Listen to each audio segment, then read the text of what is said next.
To bear with me while I see which way else this damn thing is. So anyway, who am I? John Blesses, self-taught photographer. Like a few people with my hair colour, I started off with the old point-and-shoot film cameras. Graduated to 35mm film cameras. Went digital. So anyway, remember to take camera crew. It's my job to sit up the back, be quiet, and listen to Margaret all the time. That's now, what's all this about? Well, I started thinking about this, and I figured the first thing I'd have to do is give you some history, because unless you understand the photographic processes, you can't understand how the photographic process has changed. Because as the processes change, the ability to manipulate the images changes and becomes easier. So I want to try and make you think about images differently as well, because we see images thrown at us in advertising, billboards, all sorts of other presentations. And I want to try and make people think about images a bit differently. Because remember, people are manipulating the images, they're putting them out there to manipulate us. So, can we detect a manipulated image? Yes and no, we'll get to that later. So, I've got to explain the G-Wow factor. Someone here tonight's going to win Gold Lotto. A 1/7,000th share of it. And with your 1/7,000th share, you're going to do some market research, and you're going to decide that the place that really needs a tapas bar is Eaton. So you're going to go out and open a tapas bar in Eaton. So everyone from miles around is going to go, gee, wow, and go there once. All technology comes with a gee, wow factor. When videos first come out, everyone went, gee, wow, this was so good. But then they were superseded and became ho-hum because DVDs come out.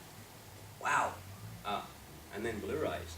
So with photography, as each level of photography changed, it went from gee, wow to, So anyway, how did photography start? Well, this is the actual first photo. It's by Joseph Henry Nispies. And that's what it looks like cleaned up. It's actually an image taken out of his window. And that is an 8-hour exposure. He used a pewter plate, polished, coated in a thin coat of bitumen, and then put in a modified camera obscura. Then after it had been exposed, the sunlight hardened the image. So it was then washed with shallite and oil of lavender. And what remained was the positive image, the direct positive image we see. Nispies died, and his business partner, some clown called Louis Daguerre, continued on with his experimentation. And this is the first daguerreotype image. Again, it is a positive image. Now these are very detailed. We went from the previous image, which was actually very hard to even make out what it was, to this.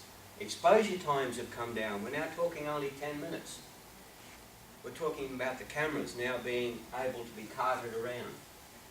Okay, so you take a copper plate, polish it, silver coat it, polish it, expose it to iodine fumes to sensitize it, put it in the camera, expose it, and then you develop it by exposing it to mercury fumes.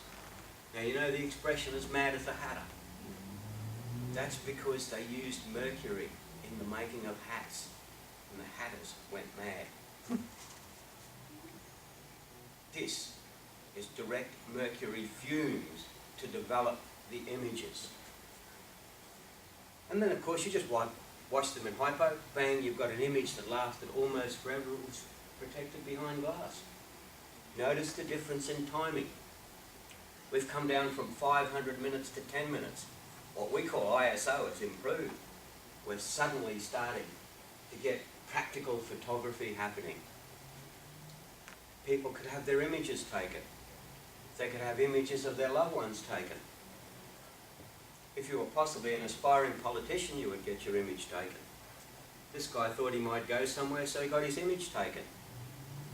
19 years later, that's the last image taken of him. The cracked glass plate negative. You could use photography for advertising. This is where image manipulation begins. Because once the gee-wow factor of hitting this beautiful black and white image, what are you going to do next? The process didn't change. They were simply hand-coloured. So if you think, manipulation is much further along, we're talking manipulation beginning in the 1840s. Photojournalism. 1840s, the fire at Ames Mill, and pretty well straight after, coloured images. Now you can reproduce a daguerreotype, even though it's a positive image, you simply rephotograph it. But the simplicity of what we take for granted wasn't there. Okay, guess what else is in here? You need a sideline. A lot of the photographers made French postcards. The next few slides I took out, so I left that one in. I saw them too. Now this is an original French daguerreotype, and these are what, this is in for a reason because it comes up again later. This is what photographers did as a sideline to be able to then continue to make money. When the black and whites were no good, they were coloured. Now the next image is a modern daguerreotype. There is actually a society in America and in Europe who are still making daguerreotypes. Questions? Good, thank you. I don't know the answer. So how do they make modern daguerreotypes? Exactly the same processes. Pardon? Yeah. The only difference is that I can ascertain is that they're now using very strong multiple flashes, so that instead of one 1860s type flash, they're now using multiple flash heads, and I would hate to think what the guide number would be, because it would be in the thousands, and it's bang, and the description is it feels like your face is being ripped off, but then you get instant daguerreotypes. But they're still developed the same way. And by the way, if you do have a daguerreotype, you're going to love this, and you need to restore it, you wash it in a 5% solution of sodium thiosulfate, and it's not a problem, they come up like new. No, not sodium thiosulfate. Sodium cyanide sulfate.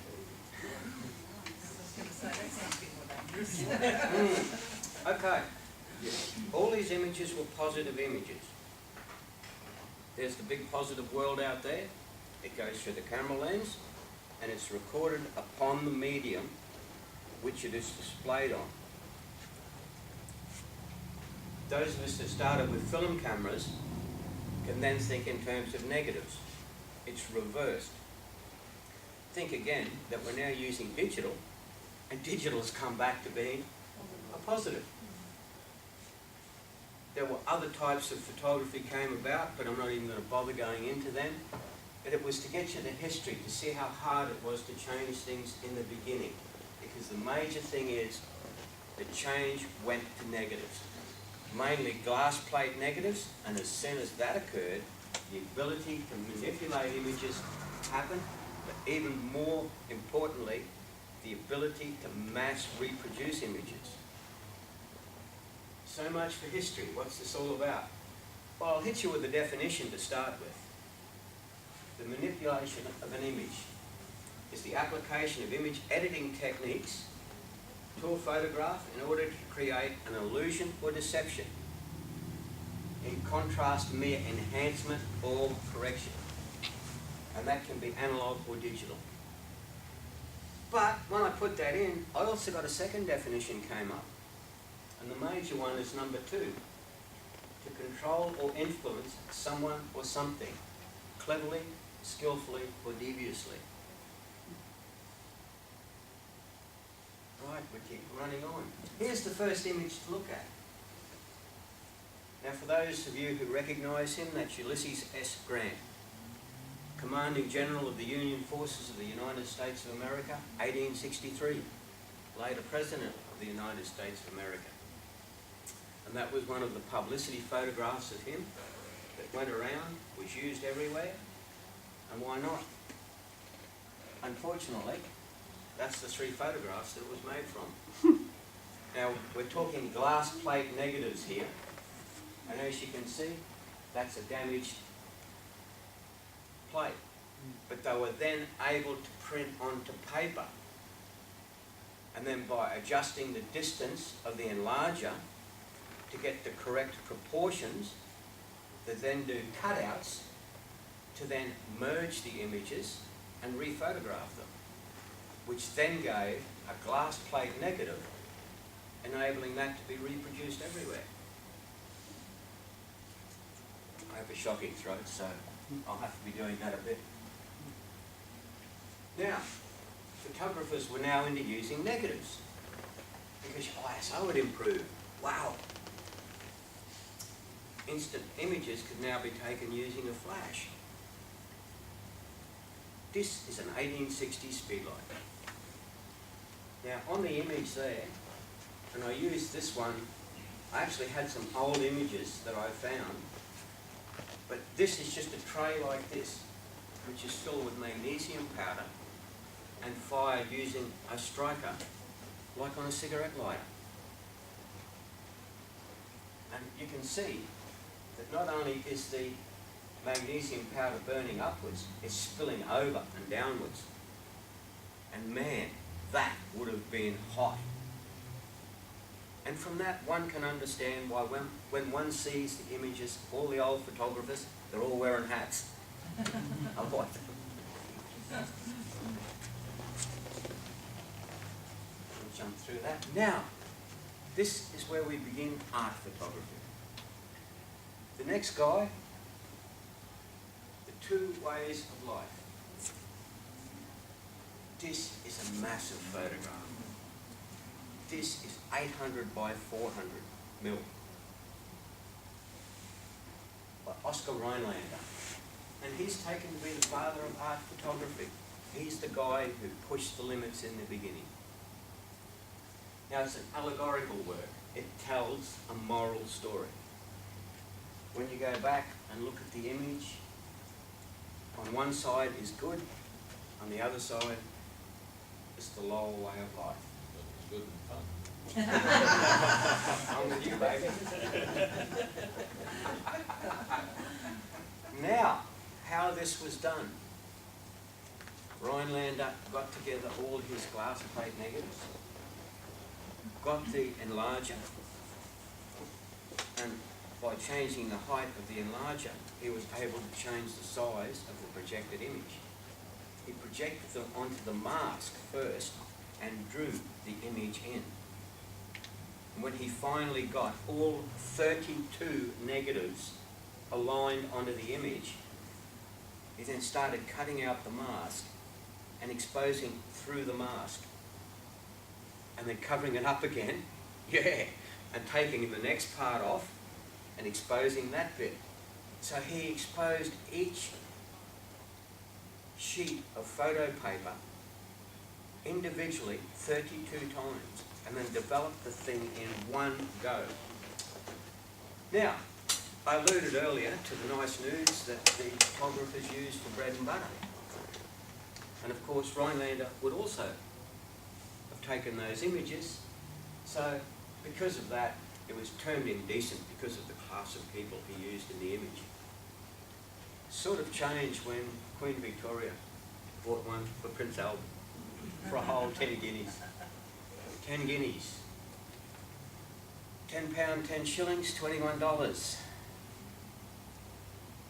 At the time, a skilled engineer made £110 a year, so that was more than a month's wages for a skilled engineer.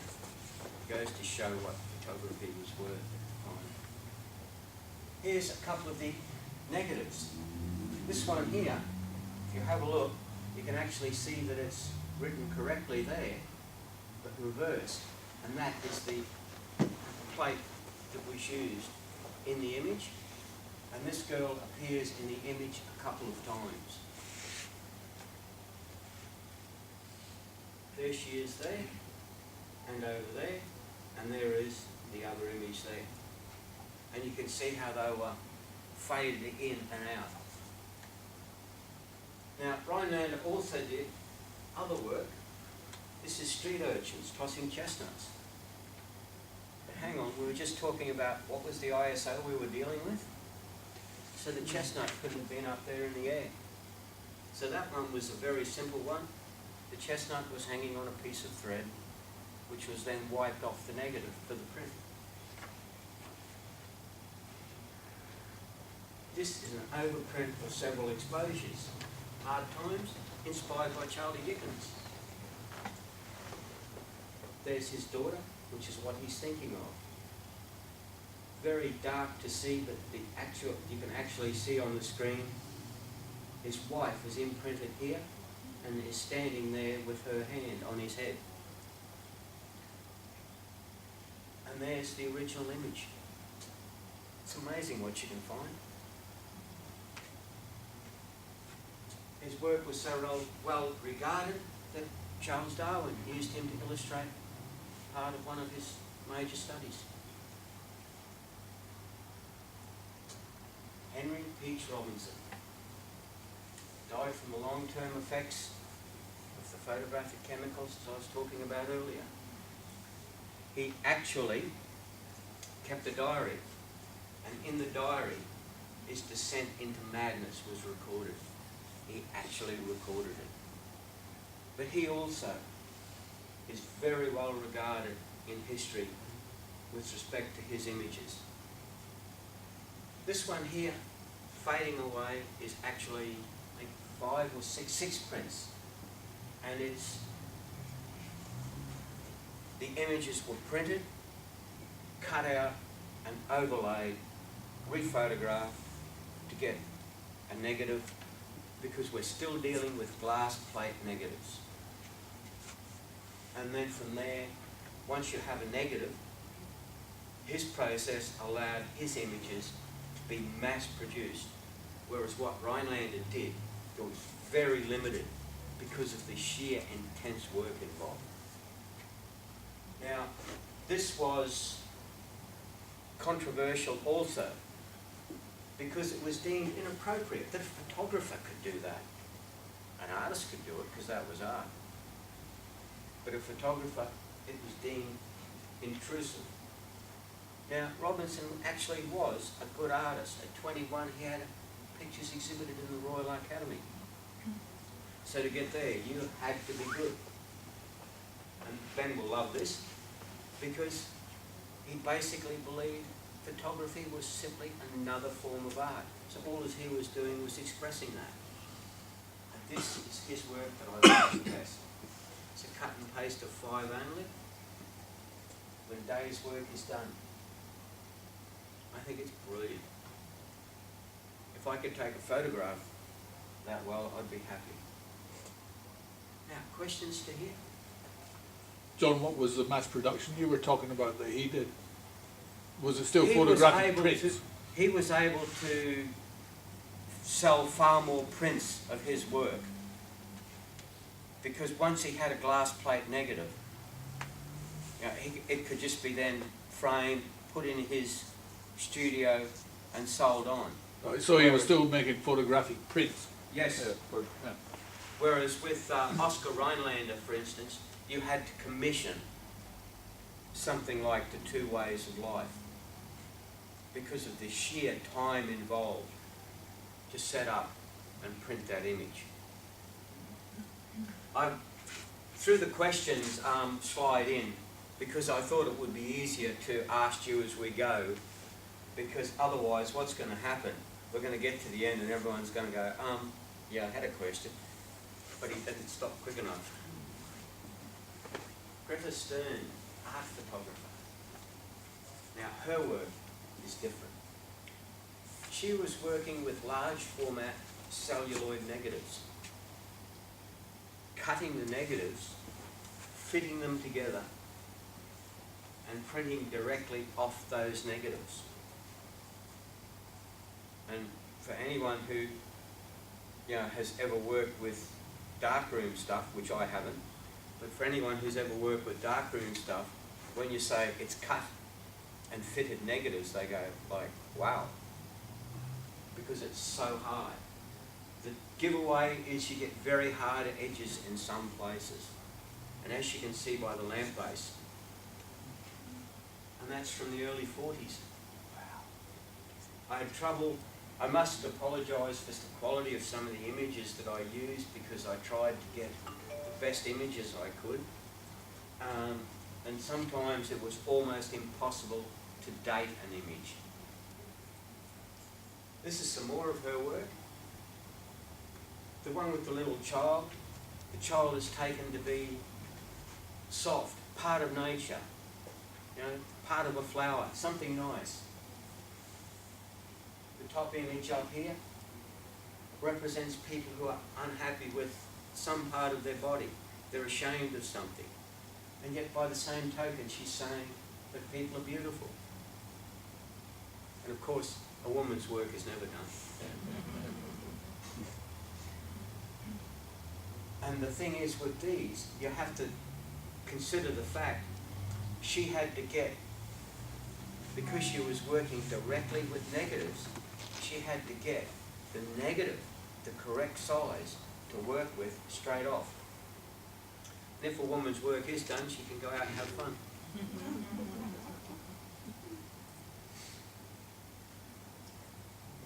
Wanda Wulfs. And I tell you, I think that's brilliant. And this is another totally different process. It's a self-portrait blended with the family cat. But it is multiple interleaving of negatives that are scraped so that you only end up getting, in effect, one negative. Now there would be a bit of thickness which would cause a small amount of out of focus through the enlarger. Impossible with glass negatives because you'd end up with a stack of negatives. But with celluloid negatives, not a problem. So multiple layering of negatives. Emily Bridgewater, Dora Maar. I just loved the image, but I couldn't find how it was done. I'm assuming it was cut prints put together. Richard Avedon, can you imagine having that for your muse?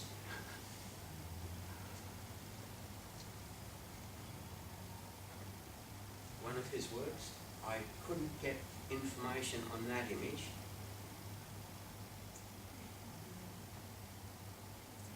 And that, it was printed at an angle using basically a tilt shift lens in the enlarger. And it was printed at angles, etc., etc. And that is the final work. And what do you think of that one? How do you reckon that was done? Shut up! You've seen the format.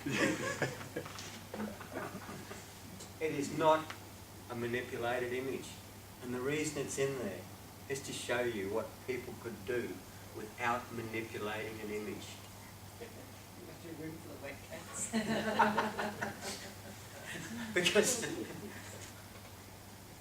the person who was with Inga and I and we were looking at this was a cat lover.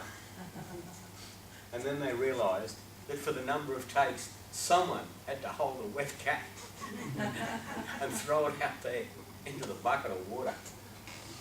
28 goes. This is the first shot, this is the setup shot. You can see the hanging chair, whoops. You can see the hanging chair. Ah! The hanging chair was there already. This is the work that was inspired by. And this guy used to say, I'm going to take your picture, jump up in the air. So of course people became so self-conscious of jumping up in the air, they forgot about the fact he was actually taking their image. And that's some of the shots. That's the final image before cropping. So, yeah, I threw that in basically to show you the difference is very hard to pick. Because when I first saw that image, I went, oh yeah, how did he do that? And I was trying to work out how you could get through the water to get what was behind it. The answer was simple. It was someone throwing a bucket of water all the time. Questions to hear? Just so that if we want to clear anything up. Good. Okay, William H. Mumler, spirit photographer. This is his most famous image. Mary Todd Lincoln and her husband. Some more of his work.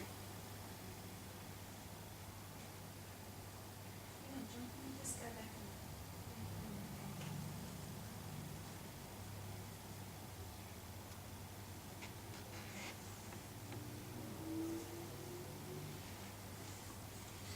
Different. Now, people analysed his plates, and I'm given to believe they were glass plate negatives, and there was no evidence that the images were tampered with in any way. Now, it was a very lucrative business because this is the 1860s, the middle to late 1860s. Everyone wanted to know whether their relatives that were killed in the American Civil War were happy,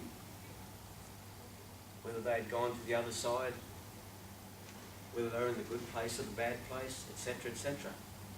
But people would also talk to his wife beforehand, who was a spiritualist medium, who would give him all the clues of what he needed to put in the images. In the end, he was taken to court because people thought that he was actually breaking into houses to get other photos to put in the image. P.T. Barnum, the circus man, didn't want other people stealing his thunder, so he was part of the move to get him caught. And there's Abe Lincoln, again, in a photo that Barnum commissioned to show how it was done. And it was basically double exposures. The plates were already exposed before the people were photographed. And this same scam reappeared in 1901. Boer War, all the people that were left behind by the Fuzzy Wuzzies in South Africa. 1915, after Mons and a few places like that. So it reappeared. Does anyone recognise that? The Cottingley Fairies. 1926.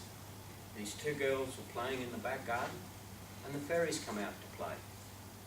So they took 5 images of them, and that's one of them. And I put that one up as the main image because look where the girl is looking. Now, the evidence was that the images were taken. So the experts looked at the images and said, yes, the plates hadn't been interfered with. Spiritualists were over the moon. Fairies exist. I'm not going to want to know about goblins and other things, but Sir Arthur Conan Doyle was one of the experts who jumped on the bandwagon.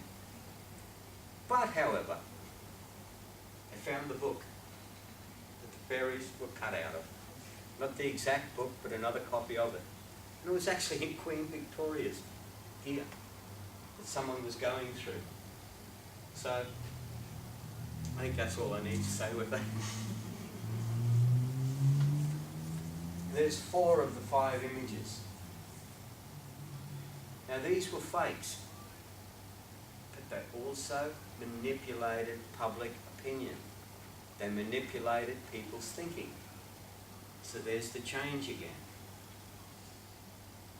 Anything I need to comment on? Alright, glamour photography. I only threw this one in because she's got a nice bum. This is Anne Rooney. And it's a gelatin silver print. It's a process that was invented in 1871, but she took the photo in 82.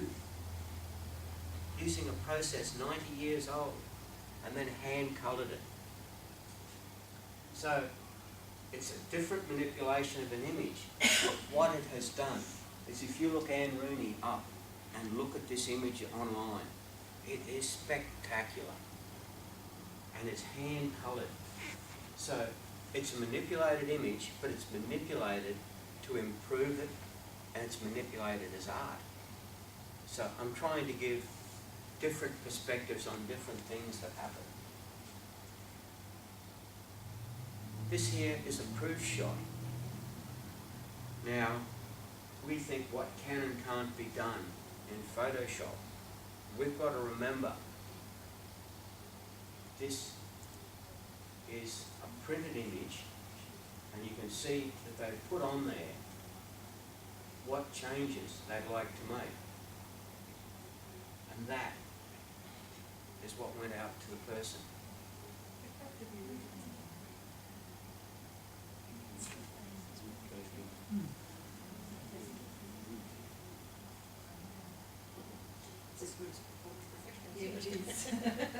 And remember, that is done by hand by an artist.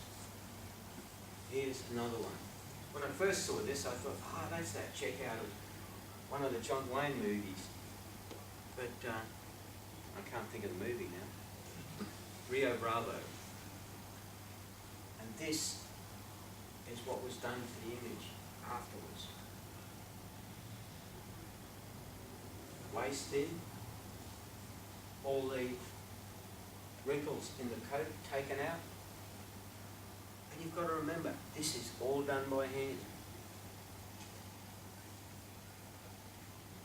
This guy is brilliant. This is glamour photography. This is Portrait Professional 13 in the 40s. That's Joan Crawford, so that's possibly even in the 30s. I couldn't date the image. And you look at what has been done to the face. And if we did that now, that's quite an amount of work. And I found that image. I was actually looking for something else and went, that's familiar. Saved it, compared it, and it is actually the before image. So that is how good he was. He would get the people to arrive with no makeup, he would set them up, put them in his studio and start work. A couple more people he met somewhere that got images of. Now this is dark, but when you see this here and here, this is actually, it looks like zoom burst. It's brilliant work, it's glamour work, and this is how it was done. We get books now that say how to use Photoshop, Lightroom and 7,451 easy lessons. But this is how they did it. Not only how they did it, the materials they used to do it.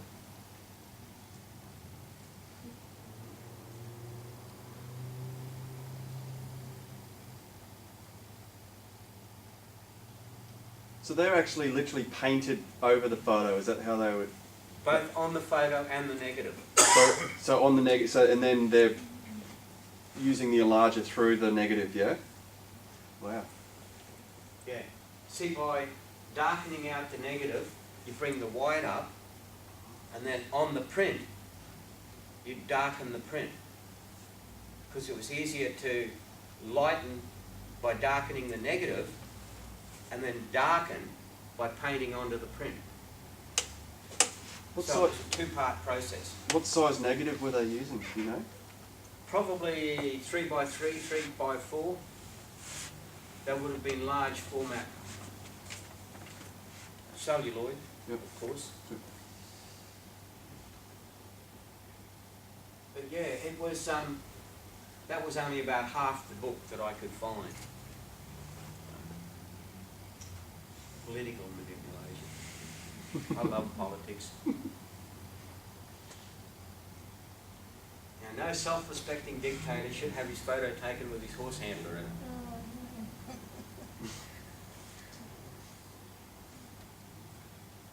Now, if you're an enemy of the state, you get erased twice.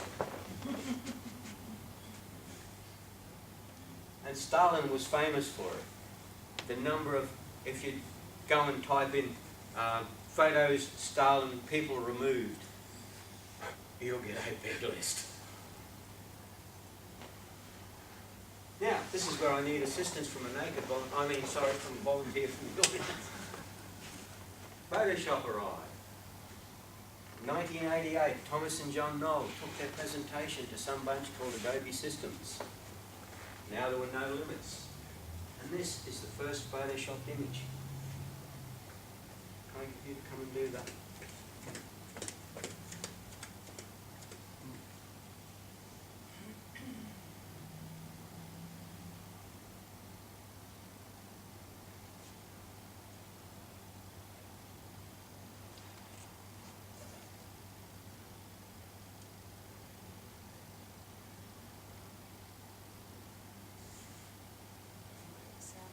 Yep.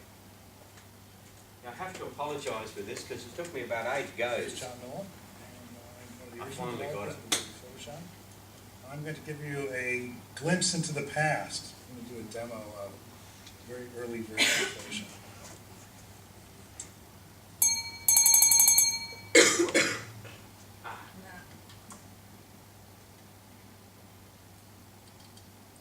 So to start with, I'm going to open up an image that got around a lot.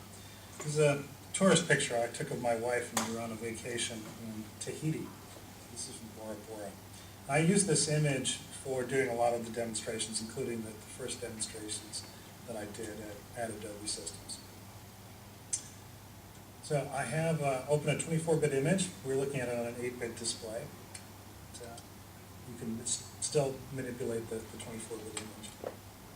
So I'm going to start by cloning Jennifer. So I'm going to start by just tracing her outline with the lasso tool. And I'm going to click on selection by subtracting out with the magic wand areas that I don't want as part of the selection. I'm going to add back in some other parts that I do want.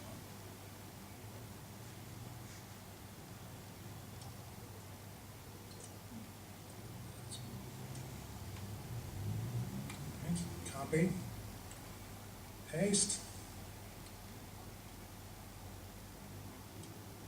and now I have a clone. Another part of the demo that I would do is, let's make a copy of this island. So again, I selected with the magic wand this island, copy it, paste it, so now I have this floating version of it. And take it in. Flip it horizontal.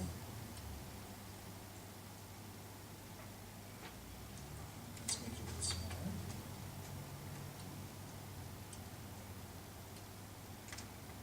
Take it over here. Now let's give it a little bit more atmospheric haze, and then take this floating selection and make it 60% transparent.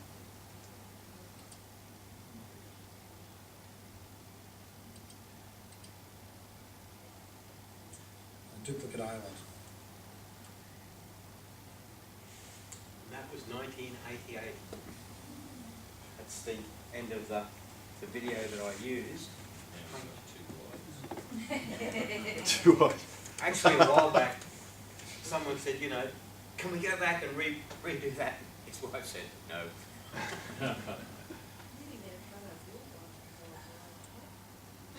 I bet, don't you?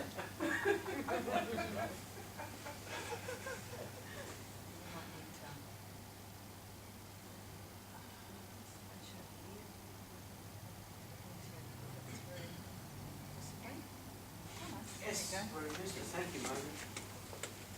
Yeah, so that was the first demonstration of Adobe Photoshop.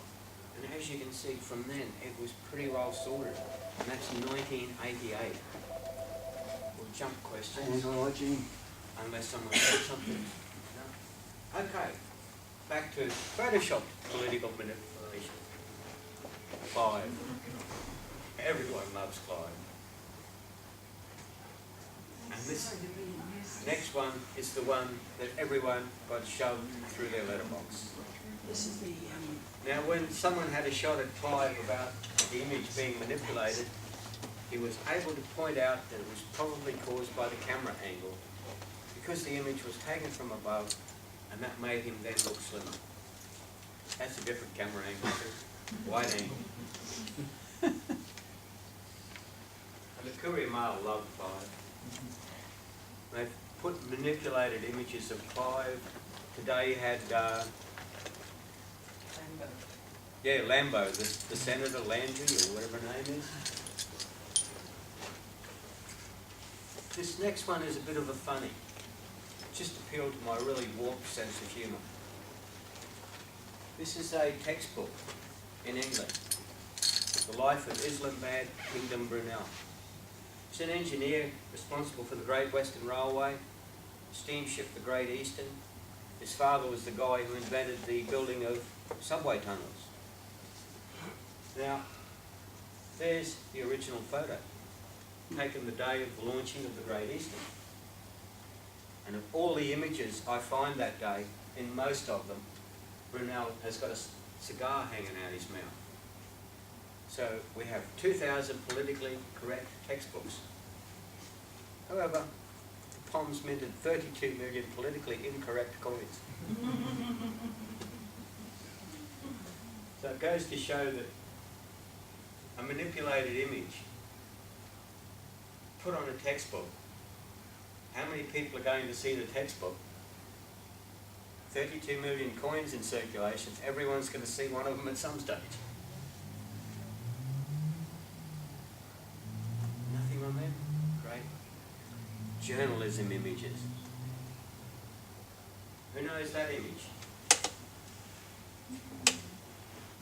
Kent State University, 1970.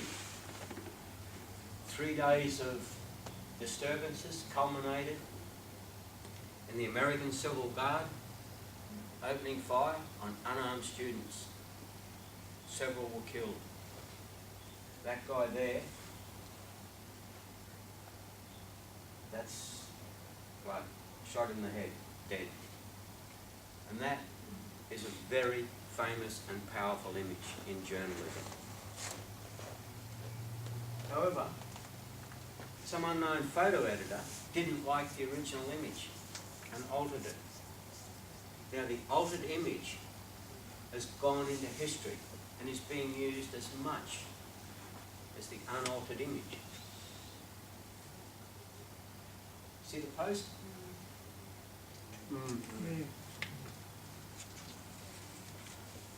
And the altered image is the one that most people would have seen, not the true image.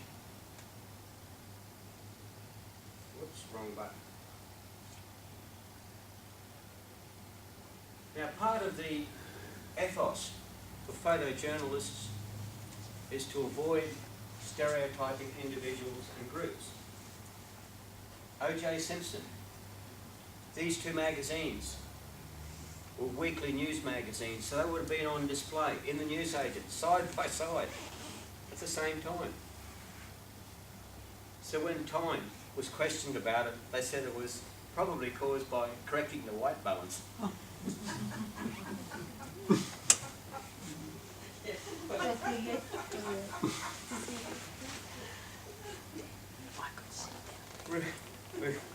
Moving on to some recent journalism images.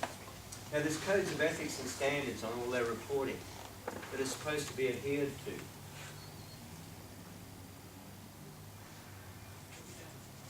Oh. This is an image of a boy sleeping between the graves of his parents. I looked at that and laughed. I used to work for a company called Mackay Sand and Gravel. And what would happen is people would come back with a little bit of crap left in the truck and would empty it. And as they lifted it up, the tailgate would go bang, bang, and you would get two piles. And if you have a really close look in the original image, you can see the tyre tracks continue through. So some kid's gone and laid down, the photographer's gone, beauty! We now have a manipulated image that is circulated that shows how this poor boy was orphaned. And while I was researching that one, this is the image I was researching when I found that one. Now there's your Reuters symbol. This was the actual image used by Reuters. But someone else used the image and photoshopped her onto another background. But it gets better. There's the same person used in several images. So if you take out a few sets of clothes and a model, get a few different backgrounds, you've got enough images for the next 6 weeks. What do the images have in common? They're designed to appeal to your emotions. You see that and you go, oh, there's a very upset person in the foreground. Why are they upset? Look at the background. That tells the story. The image now tells the story. But you can only see the person from so far up. Why? The reason is simple. If you do want to Photoshop her in somewhere else later, it's much easier. You haven't got to worry about the feet. And there she is explaining how it's done at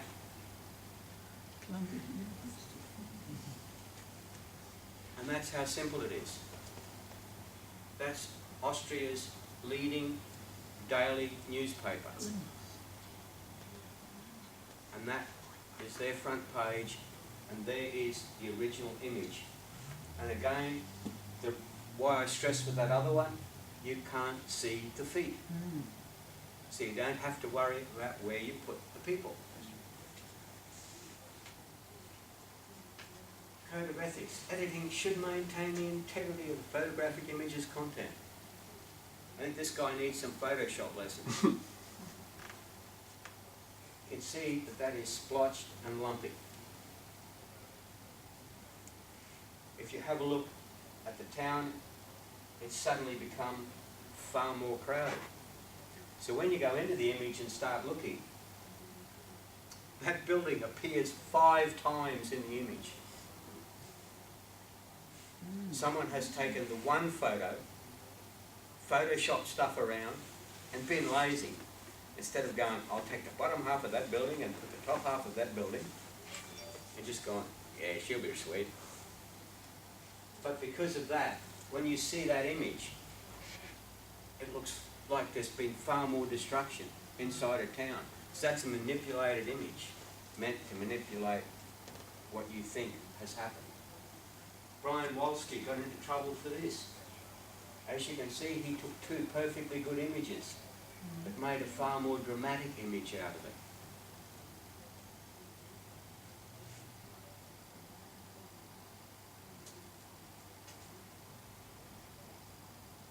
Whoops. When you see that, that is actually a video camera. Dan, can we get just these lights on this end off? Off. Yeah. They won't turn off because they're on sensors, sorry. Right, no worries. Hang on. And you can see that it was then fixed. And that cost this guy his job. Aha.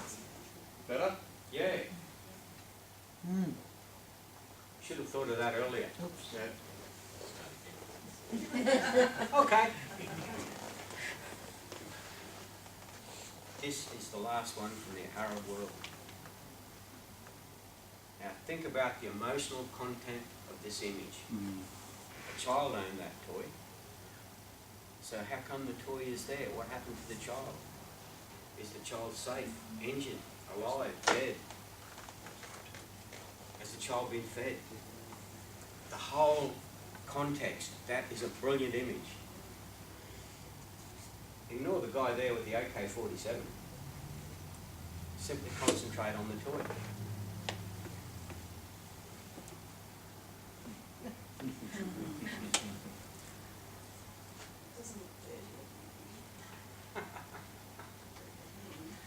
Now the problem is the Israelis have got paranoid about suicide bomber toys and taking preemptive strikes against these toys.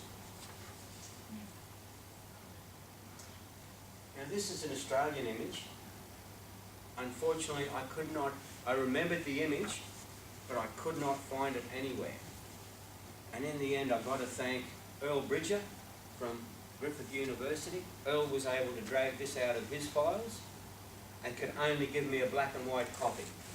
Now in the original image, you can see flames here and here. And the smoke is tinted orange. And the child is really upset and the bloke is running. There's only one thing wrong. He's in a suburban Canberra street and never gave his permission for his image to be used, let alone to be photoshopped in the middle of a bushfire. And that is an Australian image. And I remembered that one particularly because it is one of the most blatant changes in the cover. And the guy was upset, and rightly so, with his image being used like that.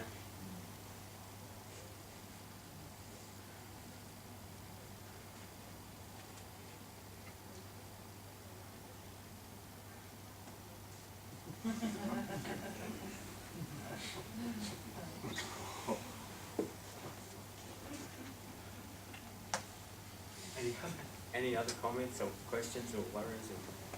Well, it's true about how they manipulate, like the iconic one of this little girl being burnt from napalm in Vietnam was the start of American supporting out of Vietnam. So things like that, just so powerful, aren't they? Yep. It's actually one of the presentations that will be done in Emerald, and I'm wondering how many of my images, because I can think of about 2 or 3 of them that may turn up. And one of the presentations in Emerald will be some of the most iconic photographs ever shown. Do you ever remember seeing, there was a series on SBS, more than 10 years ago now, on iconic images that changed the world? And I had one image, one photograph each hour session.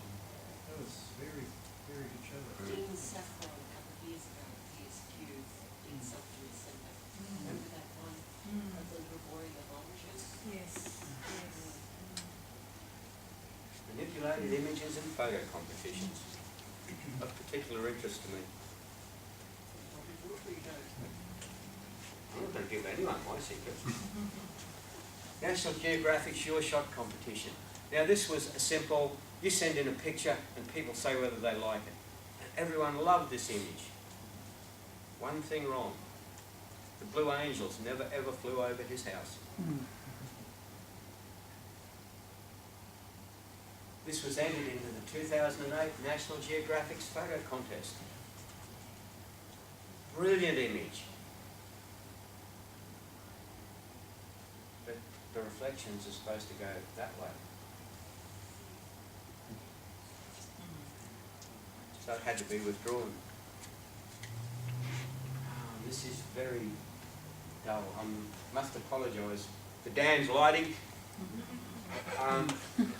What you're looking at here is people around a campfire, some more people there at a boat. I'll brighten this up. No, it's as bright as the screen. No, I'll brighten the image. Yes, yes. Now what has happened here, and if you want to, I can actually show you this on the screen. It's a brilliant image, and that won in 2012. So the bloke submitted the raw file for the final judging, so he was the winner for 3 days. He took out a plastic bag, and that lost him the contest. Instead of editing past it, the image was better. And this is 2013 World Press Photo Awards winning photo. And we'll come back to that one. But that was torn apart by a lot of people as being a manipulated image. I'm not boring you? Celebrities. They need to look perfect all the time. Oprah Winfrey, isn't it? Yep. Never watched her, John. No. All that money and a body to match. almost. Anne Margaret's dress designer recognised the dress. But this gets better. When you try and look it up on sites, it always comes up with a black and white comparison image to keep Oprah Winfrey looking better. Because Anne Margaret's no longer a celebrity, so it doesn't matter.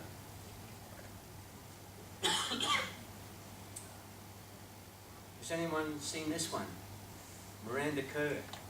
This was at a fashion function, and that's the photo that went out.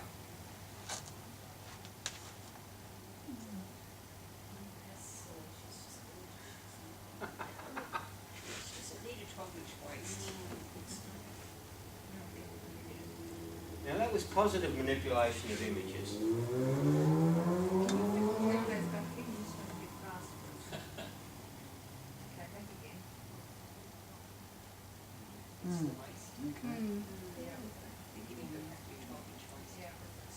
Which makes her skinnier than the other two, which makes the other two look a bit overweight, which for some reason they complained about. Can't understand it. They look that overweight.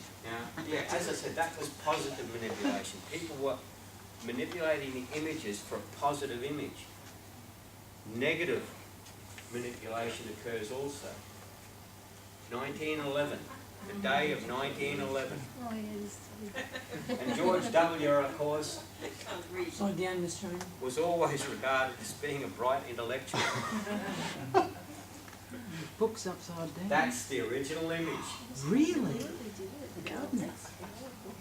Someone got to it and published the other image, and everyone was hooked on the fact that that was the original image that was published. And of course people were saying, oh yes, but Mr. Bush had other things on his mind at the time and was trying to maintain a public... So they were the one on the left. They were responding to that image, even though it was manipulated. They were responding to. That was the image that went out. So the original unmanipulated image didn't get out. Oh, the one on the right's the original. This is the original. Whoops. This is the original image, and it was sent out as that. As I said, someone really wanted to bring up the intellectual credentials of George W. But that was the day of 1911. Condoleezza Rice.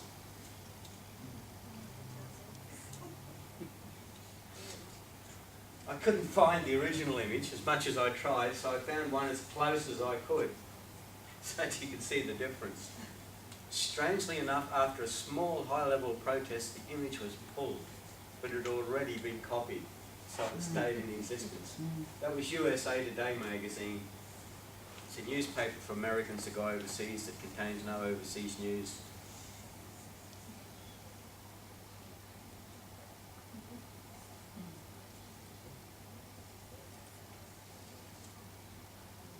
Again, this is, in the original you can see all the cellulite. Sorry, in that image you can see all the cellulite, but this was taken on the same day and it's not visible. So you keep wondering, who's she up to?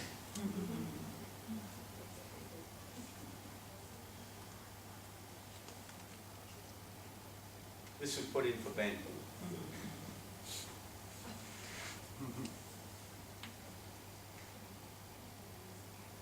No questions to worry about? We've been getting through them as we go. I put that in. I didn't know anything about it. I put it in. It's a brilliant image. Now how it's done. It's cut prints, put together, and then the foreground is photographed with torn paper as part of the background, and then more is added to the image. So it's a multiple effect image. John Paul Pennebaker took that in, or made that in 1933. And in 1934, it was actually exhibited in an exhibition of the most innovative advertising photographs. So at that time it was recognised for how good it was. Multiple choice question. It is advertising. Cigarettes. Cigarettes. I thought that. Now some countries do have advertising standards watchdogs, and this POMS had that withdrawn, and that because it's unfair to consumers.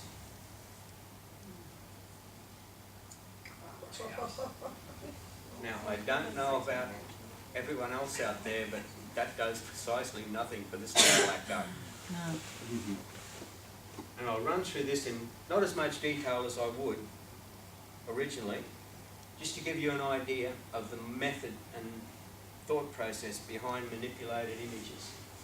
Now here's an ethical question for you. That extreme body shape, is that harmful to children, adolescents? Absolutely. Now, that's the same girl, Philippa Hamilton. She weighs 54 kg. Remember, that image is already photoshopped to make her look good. A bunch called Photoshop Disasters turned around and printed it with some comments. That was picked up by Boing Boing. So Ralph Lauren had a go at them and hit them with solicitors' letters. Photoshop Disasters buckled and pulled it, and Boing Boing bit. They published everything that Ralph Lauren sent. And in the end, Ralph Lauren had to put out an official response. It's worth quoting in full.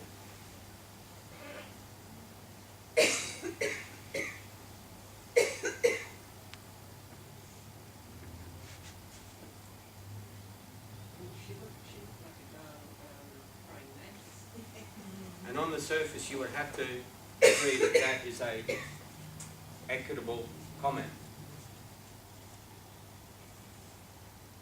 So they fired her. 54, okay.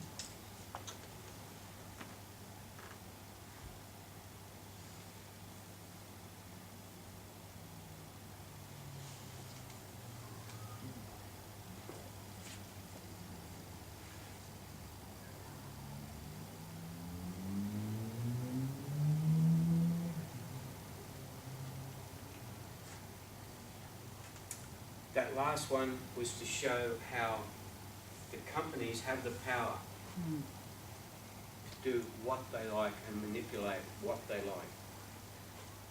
And those images are manipulating the thinking of kids. As you saw by the slide there, the number of children who now have body image problems because they are hit with images like that every day. Now we'll jump into the internet. There's some beautifully changed images on the internet. You've all seen that one. And that's the two original images. Another image taken on the day, with the correct date, 4 years prior. What had happened, after the incident, the guy involved dug his camera out, or dug his images out, photoshopped the plane in and sent it to 3 or 4 friends as a joke. So then one of his friends added the story. This comes from a camera recovered after 1911 and given to the FBI, who developed the shot. Now, it's the wrong model plane. The plane was banking, it hit the other side of the tower, and with the shutter speed, it would have been a big grey streak.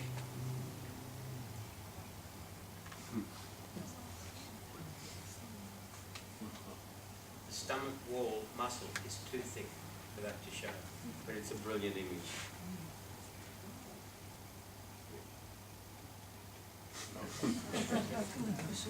You like that?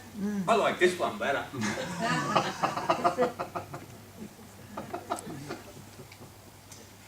How good is use Photoshop. And I tried to find some images to put up, and basically it was too hard. So I found one guy whose work I like, Eric Almas, and these are some of his images. And why I chose them was he takes such varied scenes and makes everything look so natural. If you looked at that as an image, you would wonder how on earth they got a nice hot tub there, all Photoshop. And that one, of course, you know, can't be real. But the previous one, it just looks to me so natural, the light is so right, everything is just right. And that's just the work of one artist. And I was going to say, now I'm going to show you the work of another artist. Yeah, these are not coming up. This is the original image she exposed. This is how she brought it up and presented it. And then after getting into my filter gallery, she said, should have used that. And that's done by a 9-year-old. So that's how easy Photoshop has become.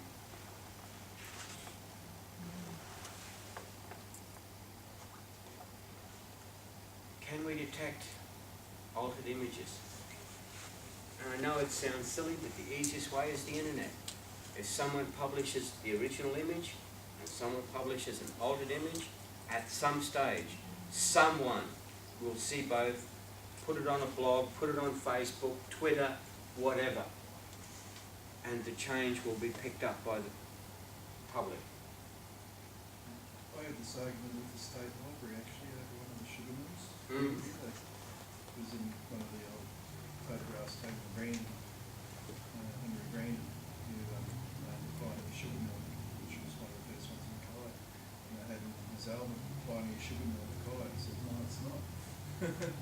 I've seen it somewhere before, and that's when I started searching. It took me about 2 hours, but I found it was the one in Brandon. But they refused to change it until, got somebody else. But yeah, that's the thing. Yeah. Well, there's a few sites who are dedicated to literally picking up altered images. Boing Boing, PS Disasters, Totally Not Shocked. That's where the helicopter photo came out of. If you do see an image that looks off and it's got people in it, look for the highlights in their eyes. Now what you can see here, the double highlight and the double highlight are the same. Those people were there at the same time. But these two got different highlights.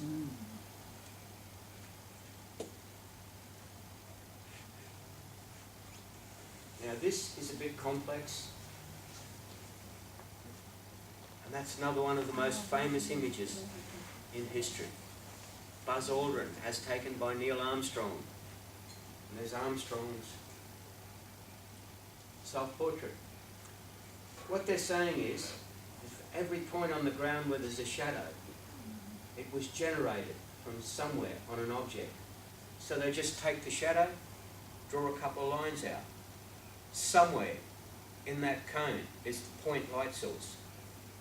And with this image, for every point they've taken there, there's one place where they are coincidental. And that one place is somewhere in there, the point light source is. This is an image that they show. Oh, by the way, that's by 4 and 6 Technologies. The resolution here is changing my slides. And 4 and 6 Technologies specialise in detecting photo manipulation. This is an image put out. You can see the shadow of that bloke and the shadow of that bloke. And as they walk along, yep, so they took just 3 quick points. Nowhere do the cones for those shadows overlap. So they couldn't be coexisting because there's no point light source, that big burning thing up in the sky. Image error analysis. Every time you save a photo, you in JPEG, you lose data. So if you look up image error analysis, you'll get a technical explanation, but the simple one is, there's the error field. But if you look, this is an unaltered photograph, but there's patches in it that show up differently. So that's why it's not taken to be a good forensic tool. That's the one with pussycats in it. And as you can see, these two pussycats were the ones that were added, and they show up with a different error field as they're saved.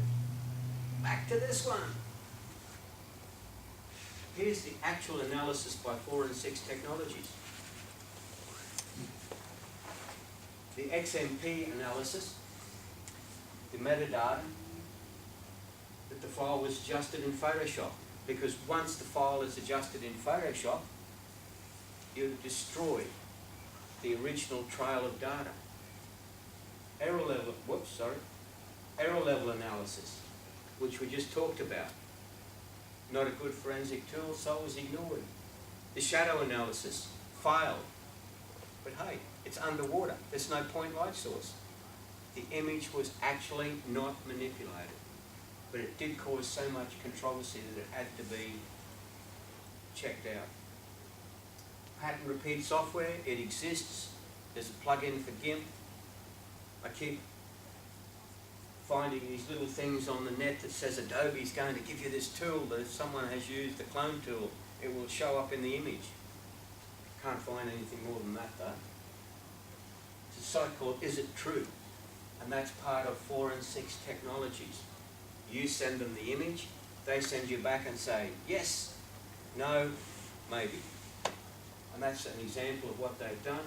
That's the report you get. There's only one thing wrong. If you opened your image in Photoshop to do contrast boost, shadows, cut the black back, cut the highlights back, bingo, save, this will give you a yellow light to say the image has been manipulated. Any questions? What about camera raw, John? Is that considered the same, or? Once you've opened up... Because it's not really opening in Photoshop with camera raw, is it? Yeah, but with these couple of things, is it true in that once you've opened the image in Photoshop, it then says, it detects that it's been opened in Photoshop. So it then says there's a possibility it may have been altered. And but if you do a lot of work in Photoshop, it will say the parameters of this image say that it has been manipulated and added to or whatever.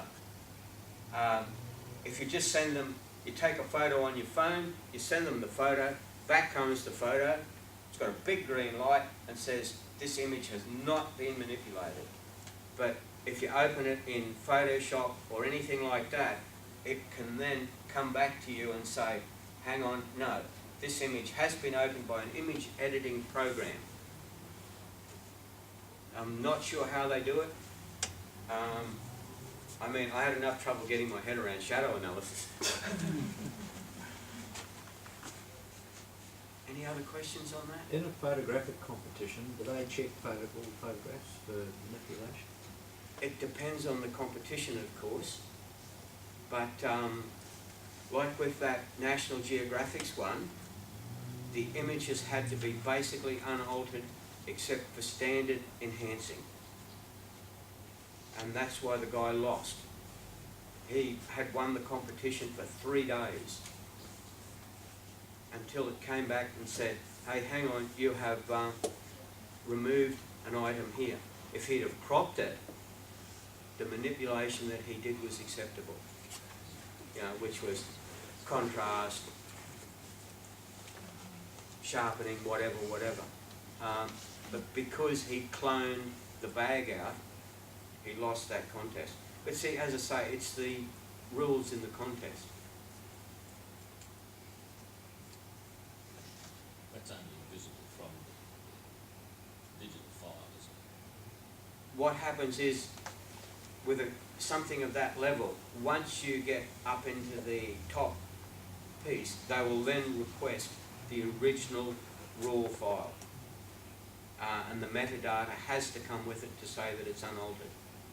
And of course, once he submitted the original raw file, he was gone. And it wasn't, as he said, it wasn't done deliberately or maliciously. It was, oh, this will simply improve the image. And by doing that, bang, he was out. Whereas a crop would have slightly changed the balance of the image, but would have been within the, not reading the fine print in the rules. Last word, the philosophy my dad made me live by. If you don't learn something new every day, you've wasted a day. So I hope I haven't wasted your day.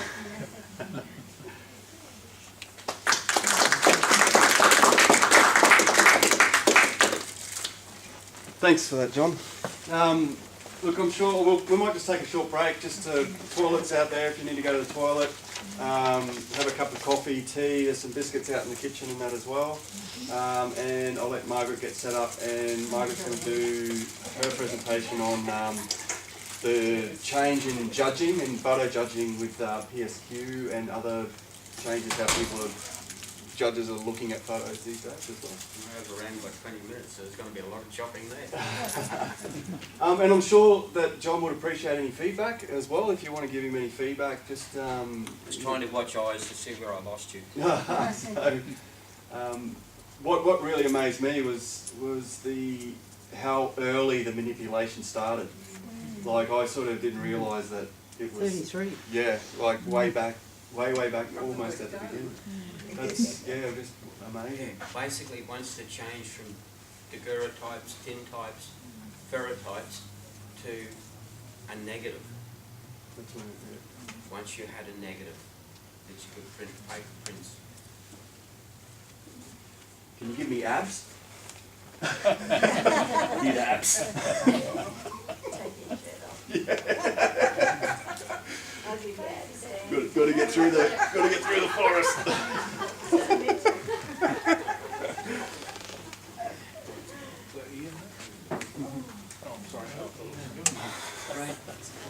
I'll turn these lights back on for a second. I've had real fun doing that. I put in Philippa Hamilton to bring up some other photos. I got some beautiful nudes. No, apparently I used that wrong. No, they're actually very, very good.